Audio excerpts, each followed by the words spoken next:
All right, guys. Well, hopefully now you're all versed up on BLE. So great little protocol. I'm actually a representative of Evo Things, and we actually do a lot of things with BLE as well. So we have a small developer kit where we try and help developers build mobile apps. We utilize a lot of technologies like BLE, XMPP, standard TCP/IP. But one of the things we've been looking at over the last few months, mainly because there's been a little bit of a lack of traction in this area, or a lot of interest, I think, in the last 1 or 2 months, is the idea of IoT and security. All right, so what I want to try and do today, I have about 46 slides. I'll try and get through them in a relatively quick pace. I do have the slides on SlideShare, right? So you can just search for my last name and SlideShare, or you just come by the booth, I can give you a link. But I think what I want to do today is try and go quickly over the main issues that are out there in terms of IoT security. I'm sure a lot of you guys already know a lot of the concerns. The purpose of what we did on this presentation was really to test how feasible it is, or the reason why, we should make an argument as to why developers should, and products should actually include security in their products. And basically, we just wanted to analyze, is there a reason why there is a lack of security, and the end result is that it's not. So, and basically, then I'll go through a couple of things that are happening. If you're a developer and you need to know what's happening, specific to some of the low-powered embedded solutions, I do have a few libraries I can reference. And the last one's a food for thought. And we'll see where that goes, and maybe it opens up some discussion if we have time. But if not, you can always come visit us at the booth. All right, so first thing is, why is it such a hot topic? HP did a beautiful report about a month and a half ago, and basically they recognized that a lot of the commercially available products in the market are totally lacking security. Right? So they found about 250 vulnerabilities looking at webcams, thermostats, power outlets, etc. 76% of the devices didn't even use encryption for their network communication. Right? So you can see that it's totally open. Someone can just hack into your public or your open Wi-Fi network and start controlling your TV or fridge. And you can imagine the fear that was put in people's minds with this. 80% failed to use strong passwords. So if you're used to using the old Netgears, the old admin pass, right? If you go around some neighborhoods that aren't really technically advanced, you can hack their Wi-Fi points and do whatever you like. And the last one, which is interesting, which I think most people have probably overlooked, is the idea that a lot of companies have failed to really provide adequate protection to secure their firmware. So if you were able to get root access to the device, you could simply upload a new firmware. I had a couple of examples, and as I said, I reduced my slides from about 50 or 60 down to 46. A good example was Foscam, right? So Foscam was a baby monitor, and in Utah, some Russian hacker hacked into it and started screaming at the baby, saying, "Wake up, baby, wake up, baby," right? It's real, right? Basically, their fault was they allowed the ability to reflash a Linux kernel, and then you could dump the memory system, and you can get all the passwords, you can write your own firmwares. Absolutely crazy. This is a $20 webcam on the market right now. Dick Cheney was so paranoid about security and IoT, he had his pacemaker's wireless functionalities disabled. There was a hacker who was going to announce it at Black Hat, but he mysteriously died 2 weeks before the conference. So you can probably think there's something wrong with that. The last example I had was actually with Google Nest, which is actually the 60%. Even though they got physical access to the Nest, they were able to pop it open and hook into the USB ports of the device and reflash a custom firmware. Right? So even some of the bigger players right now are having struggles with this. In Sweden, just 3 days ago, I was flying back from Australia, so I'm jet lagged, but I'm ahead of you guys, so I'm all good. It's a morning presentation, so this was very interesting. There was a report in Dagens Nyheter in Sweden, and basically they exposed that there's one security firm providing infrastructure. So basically, police stations, transit stations like bus stations, train stations, churches, all using the same infrastructure. Someone figured out how to hack it. They can just change the time on the church and ring the bells. Right?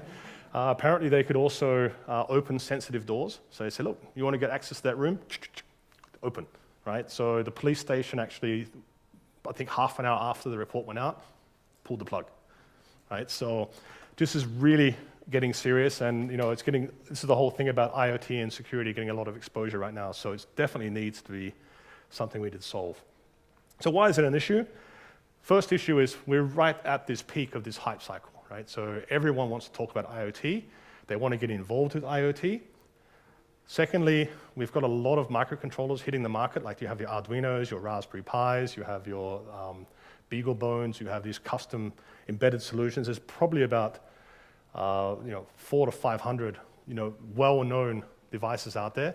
Some of them range from running 1 gigahertz CPUs all the way down to 8 megahertz.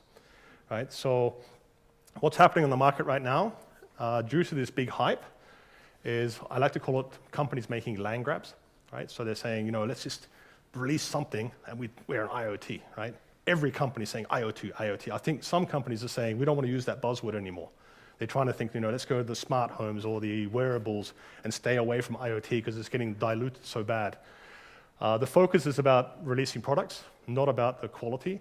I believe on Slashdot, about a week ago, there was a report saying that a new TV had a 46-page disclaimer about privacy, and it was not possible to turn off the fact that the TV could record you and monitor everything you were doing. Even though you had an option on the menu, it still wouldn't do it. Right? So there's a lot of crazy talk about that some companies are looking at security, but they're just not really enabling it correctly. One of the biggest issues I find on the market, and what's happening with these reports like with HP, is that a lot of people are using common firmware. Right? So they're looking at buildings, inheriting off a standard Linux distribution, right? And as a result, they don't really provide any over-the-air updates or update mechanisms at all. So if there's any form of zero-day exploits, and I will cover the 3 most popular this year, and I'm sure there's going to be a lot more, these devices are forever doomed, right? Last point, it comes down to why there's no real security, is it's an argument saying that in order to implement SSL or TLS, the transport layer security, you need to have a lot of RAM and CPU, right? And this presentation is going to say that's bollocks, right? It's just lazy developers who just don't really want to invest the time to write good code. And the biggest problem with that is that if you look at existing libraries like OpenSSL, they do have an embedded version. For example, one's called Matrix SSL, but that's still about 80 to 100 kilobytes of code, and the Arduino only has 32K, right? So good luck trying to fit your program and some security in at the same time. To make matters worse, and I think this was covered in the keynote, where basically you're saying every dog has its day and they're just going crazy, there is no standards. Right? So everyone's trying to make their position.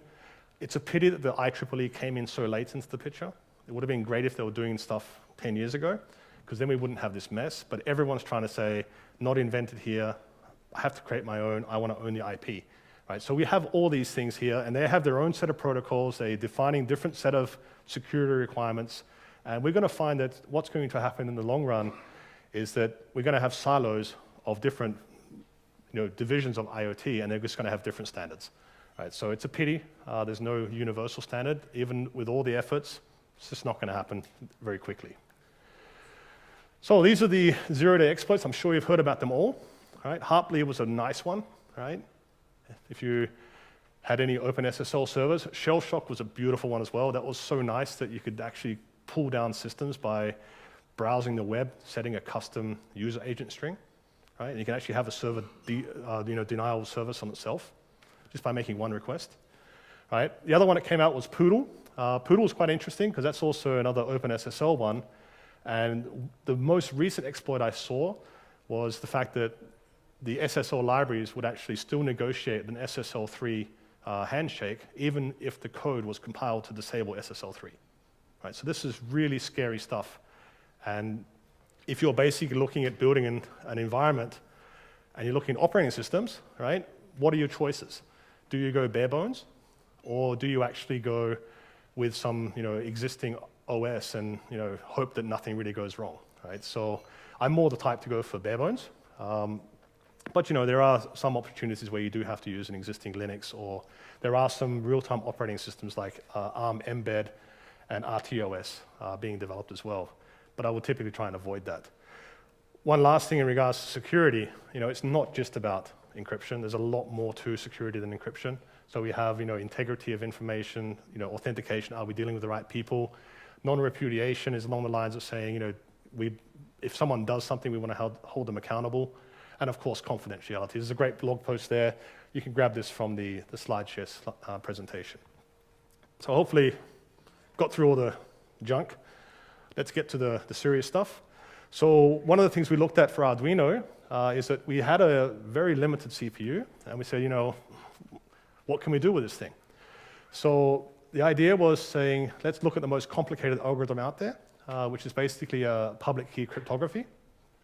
And the idea was to say, can we implement RSA in less than 32 kilobytes, or ideally less than 4 kilobytes, so that we can at least have 28K of code on our Arduino devices.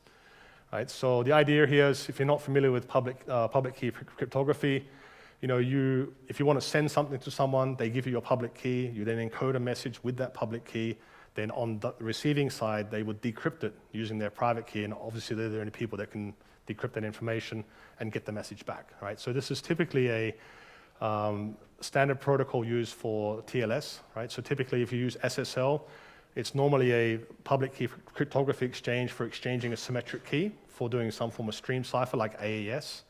And then on top of that, they do like hashing like MD5 or SHA.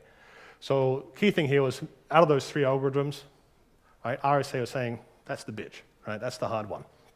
So without going into the math, right, it's a very, very simple equation, but it's not that easy to implement. If you're talking about 1024-bit encryption, you have to create your own big integer object that actually would have 128 bytes of storage, right? And you have to do multiplication operations, division operations, etc. There's some good algorithms out there, and we implemented some. So what we did is we wrote something in C first, and we designed it specifically around RSA, right? So we didn't want to bring in OpenSSL, so we hand wrote everything from scratch.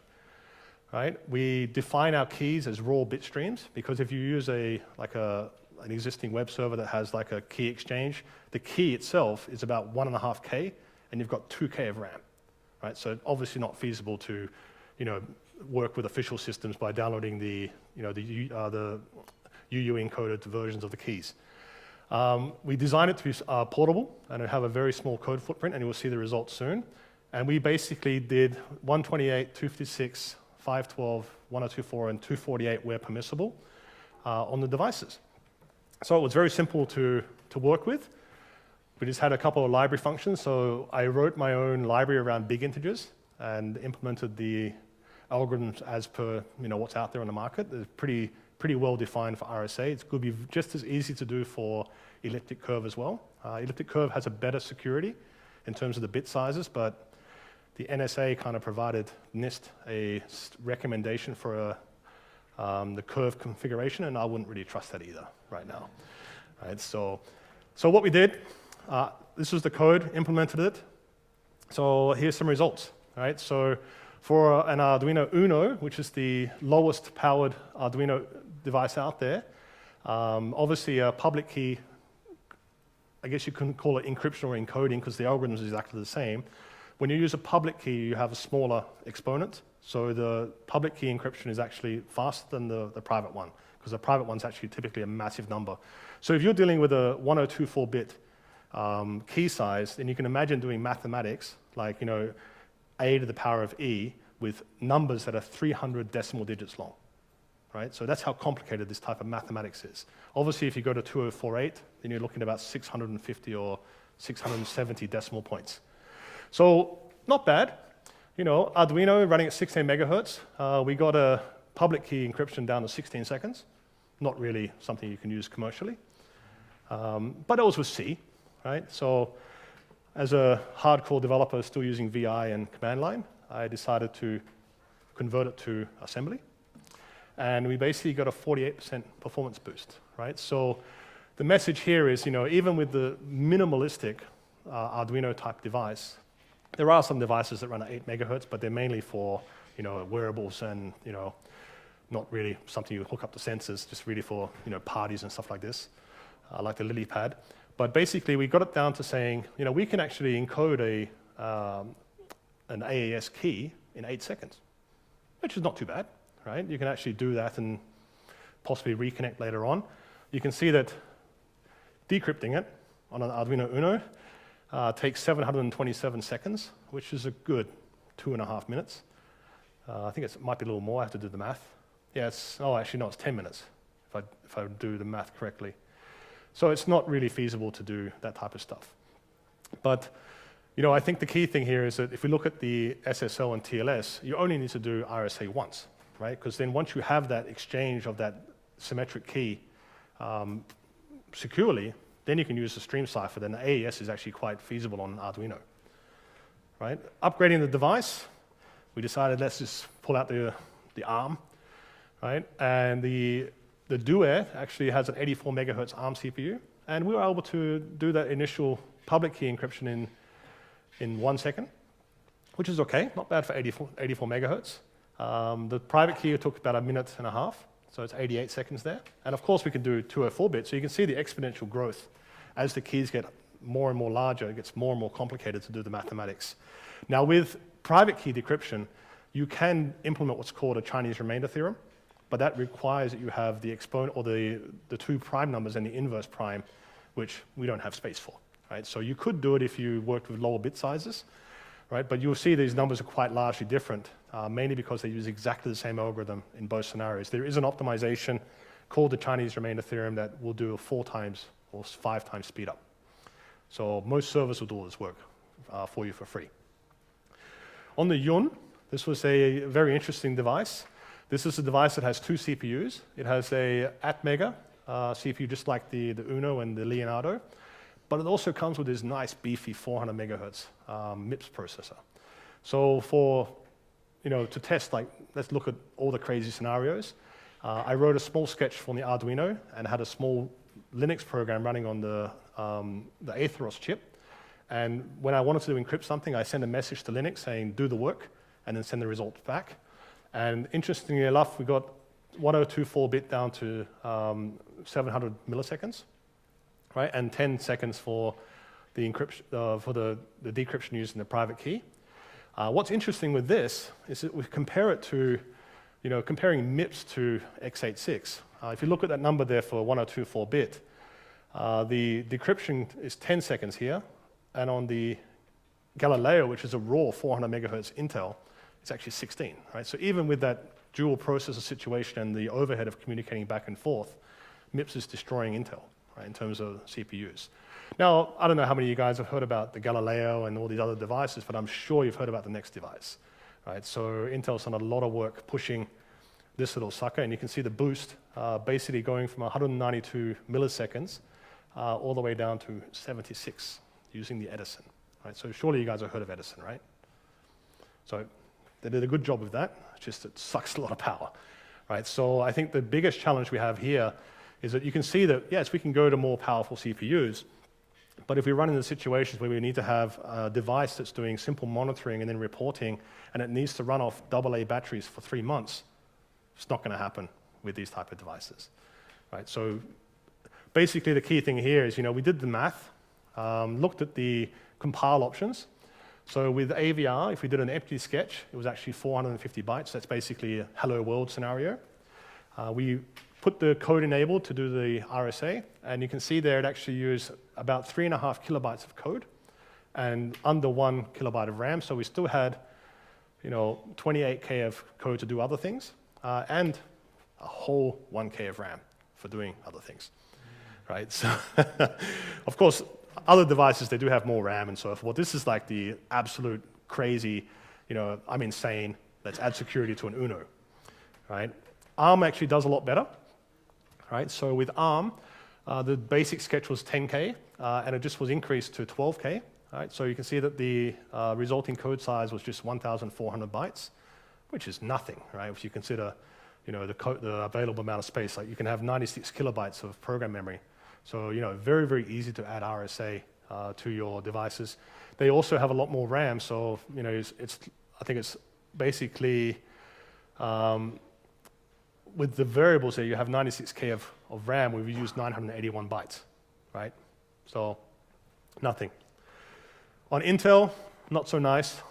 A lot of bloatware with the x86 instruction set. But still, the Edison can have 10 megs of program space, so who really cares if you're dealing with 10K versus 1K, right? But the key thing here is, we're looking at, for all different processor architectures. I don't have the numbers for MIPS, even though I should have had them when I did the Linux build. We're looking basically about 10 kilobytes maximum, right, on some of the higher end devices, and 4K for AVR. And RAM usage is basically 1 kilobytes, right? So from this perspective, there's really no reason why you shouldn't be able to do some form of encryption on these devices. So looking at how we would integrate this, this is one scenario where we drew it up. It's a bit bright here. So the idea here was to have an UNO basically make a request to a server, and it would respond with the public key, and then the UNO could take its 8 seconds to encrypt its symmetric key, create a packet with a UUID so that the server knows who I'm talking to, send it over, decrypt the key. It then would have the key required for AES encryption, and then you're all set, right? So it's only that initial request that would actually be very expensive. The advantages of this is that you could actually, have dynamic public keys across sessions, right? Only the public key is used for encryption, and the server does all the hard work, which you've got, terabytes of information and a lot of CPU resources there. The disadvantages are obviously that, you're communicating this public key, and there's no way to really validate that that server you're talking to is authentic, right? So typically, TLS, as part of that key exchange, does some form of validation against a certificate authority, right? So this would be a nice way. It'd be better than nothing, but I probably wouldn't recommend it because it'd be very easy to do a man-in-the-middle attack. This is the hardcore version, right? This would work. The idea here is that basically on the UNO, we would have the server's public key, the device's private key, and we'd actually encode that in the sketch, right? So it would never be transmitted over the network. What would happen is that the Arduino, before doing any form of communication, it would say, you know what, I'm going to create my 256-byte symmetric key used for AES, and basically it's going to sit there and churn, right? Using private key encryption. I wouldn't recommend it on the UNO. I think it takes about 2 hours, right? But if you're using one of the more higher-end ARM chips, you're looking at about 16 seconds. And then once you have that packet, you can then initiate the communication, do the exchange, and then you basically have a secure channel to work from, right? So advantages of this is that you're never really communicating any keys over the network, right? So the public keys of the server and the device are actually stored in the Arduino itself. The interesting thing is by having the UUIDs and the public keys, the server could have a database saying this is a UUID and this is the associated public key. The great thing about that is only the Arduinos that are registered could actually communicate with the server. And if any of them were compromised, just simply removing it from the data store on the server side would say adios. Right? Every single device would have a different UUID and a different public key. The only real challenge with this is that the initial time to actually do that encryption using the private key. Right? So the mathematics is insane right now for doing this. You could go to 512, which would obviously give you 4 times speed up. But right now, the recommended for doing RSA is 1024-bit because the 768 keys have been broken. Right? So you may be better off doing this than nothing at all. Right? That's the most important thing there. Another interesting thing of Arduino is this whole principle of generating a secure random number generator. Right? So typically you have a pseudo random number generator, which is basically using a simple algorithm to take a seed and then generate a pattern of numbers, and you hope that it's random, right? One of the requirements for having a secure random number generator is the idea that your random number sequence should not be predictable, right? So what I did in this case is I basically hooked on the analog signal of the Arduino, and it would just basically receive random inputs. And I have a couple of functions that would do this Van Neumann algorithm that would reduce biasness, and I can get access to that code if you're interested in it. And the idea here is that I would generate the first request saying, how often should I change the seed, right? And since the AES key would require 256 bytes, I can actually say, give me a random byte. I can divide it by 4. I think that's actually 64, right? So basically, I can say between 0 and 64 iterations is going to happen using the normal pseudo-random number generator. And then when it does that, it will regenerate the next thing. And you can see how we absolutely unpredictable, even if you're using a pseudo-random number generator to actually utilize or predict what those random numbers would be. So this is not, you could have these math guys go crazy and say, oh, but it's not secure, blah, blah, blah. But I would love to challenge people to figure out exactly what my random seeds would be. Right? So you can see by using atmospheric in details and actually reducing the seed usage basically down to less than 64 times, and I'm generating a 256 byte array, there's no way. It could change the random seed a minimum of 4 times if the random number is always 64, or it could be up to 256 times. Right? So I'd love to see anyone try and figure out how that would work. So that's kind of the work we did with the Arduino. Right? So we're doing a lot more work. We did get kind of sidetracked with a lot of other things, but the good news is, after we started doing this stuff, things started happening in the IoT ecosystem. First one is Arduino and Atmel joined forces, and they're providing you a Wi-Fi shield that has integrated TLS. Why they didn't do a shield, it was just the chip, so you can actually make requests to it and then use the same encryption over BLE or Ethernet and Wi-Fi. It's beyond my understanding. Maybe they'll still do it, but it's using ECC256, which is the equivalent to RSA 3072, AES 128, nice to use 256.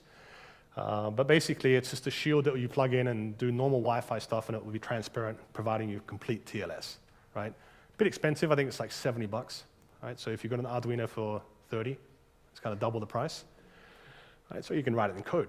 Right? It'll probably cost you more than $30 to write the code. But next one is ARM. ARM actually did some nice stuff. Right? So they announced Embed.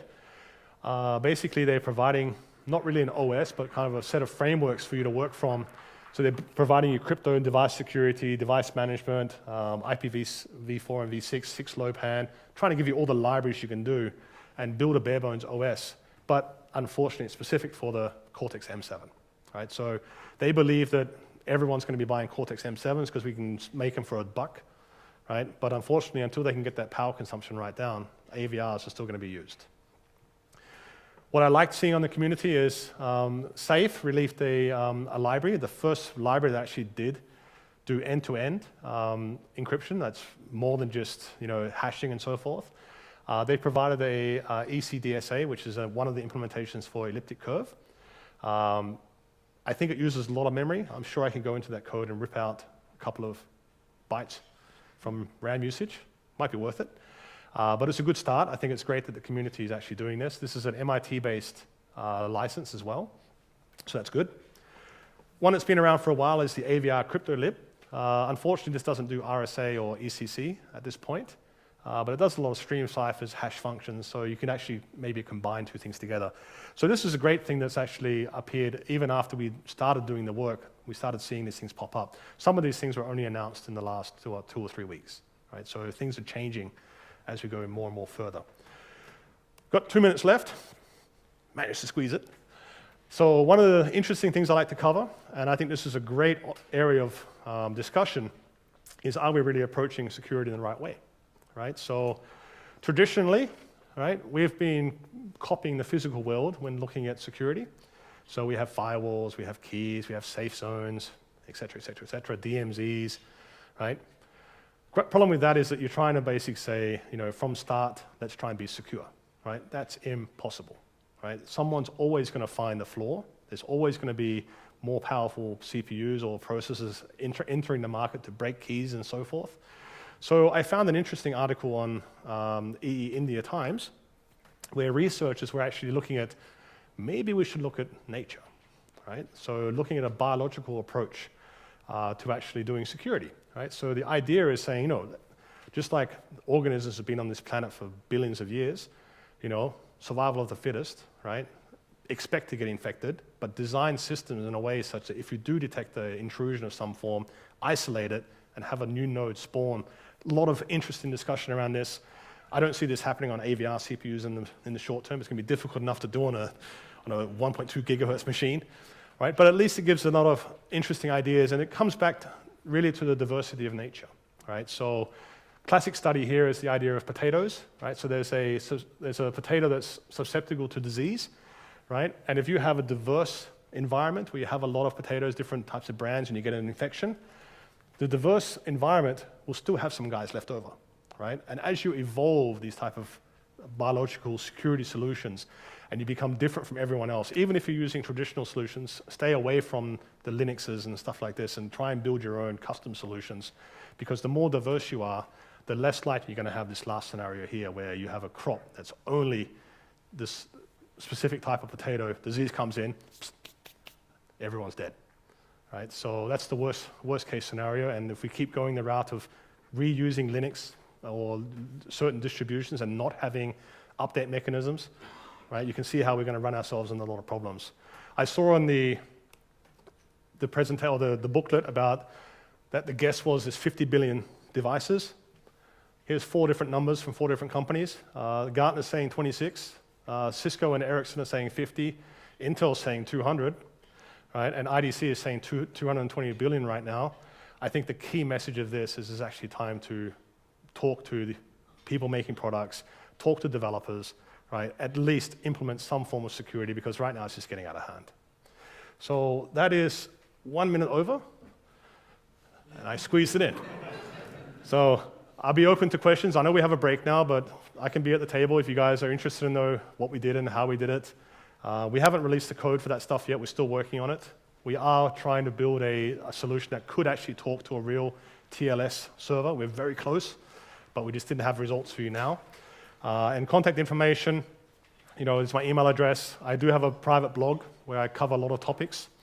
So that blog page there actually has a link to the SlideShare presentation if you want to get a copy of it.